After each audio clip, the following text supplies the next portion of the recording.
Bonjour chers amis, comment vous allez? J'espère que vous allez bien. Dans cette vidéo, je vais vous apporter une information liée à la crypto-monnaie que vous connaissez très bien. Mais avant que nous n'abordions le sujet proprement dit, abonne-toi si c'est pour la première fois que tu nous rejoins sur cette plateforme et active la cloche de notification pour recevoir des notifications à chaque fois que je publierai des vidéos de formation, des informations et de la motivation dans le domaine de la crypto-monnaie et de la blockchain de façon générale. Aujourd'hui, nous allons parler du projet Tron.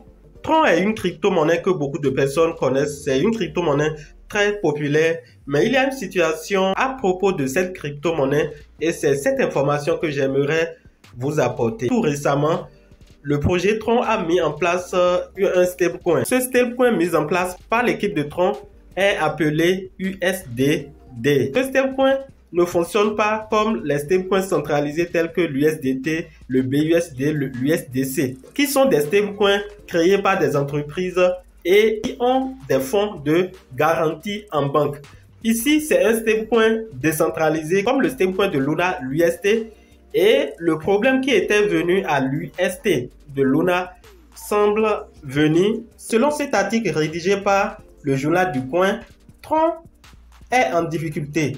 Le stablecoin USDD refait le cours de l'UST de Terra. Nous allons lire un peu, voilà vers le bas, vous allez voir. L'USDD, comme je viens de le dire, de la blockchain de Tron est un stablecoin algorithmique, c'est-à-dire sans réserve de garantie, directement adossé au dollar. Il est entré en service début mai 2022, donc pas si longtemps, à quelques jours d'écart, à peine du gigantesque effondrement de Luna Terra, qui était lui aussi un stablecoin algorithmique. Donc vous devez savoir que le stablecoin l'USDD de Tron a la même caractéristique que l'UST de Luna. Les récentes mauvaises nouvelles sur le marché crypto, notamment le blocage des retraits sur le service de lending de Celsius et la chute généralisée des coûts, menacent l'USDD de connaître un sort similaire à l'UST. En effet, depuis ce lundi, le lundi 13 juin, l'USD a commencé à perdre sa parité avec le dollar US, allant même jusqu'à descendre brièvement à 0,97 $. Allons actuellement sur coingecko.com pour voir exactement ce qui se passe avec ce stablecoin et la monnaie mère qui est la crypto-monnaie Tron. Lorsqu'on appuie sur USDD sur CoinGecko, vous allez voir que c'est un stablecoin adossé au dollar. Mais à l'heure actuelle, son prix est en train de descendre déjà à 0,97. Une monnaie qui est censée être autour de 1 $ commence par chuter de cette façon.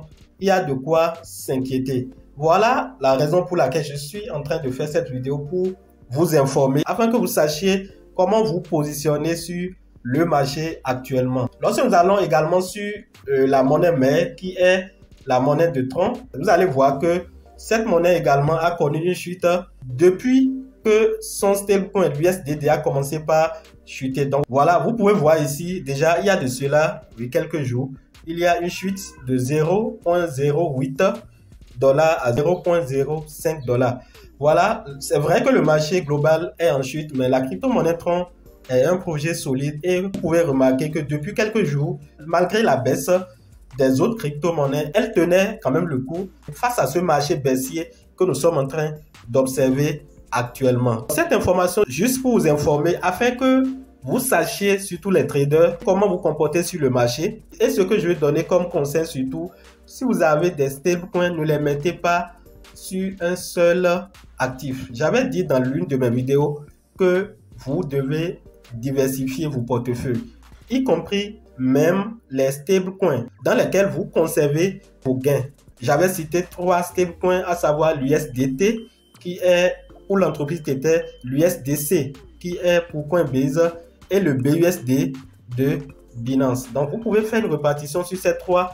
Je pense qu'en faisant ainsi, vous allez limiter les dégâts. Espérons que le pire n'arrivera pas à l'équipe de Tron, comme ce qui s'est passé avec Luna de Terra.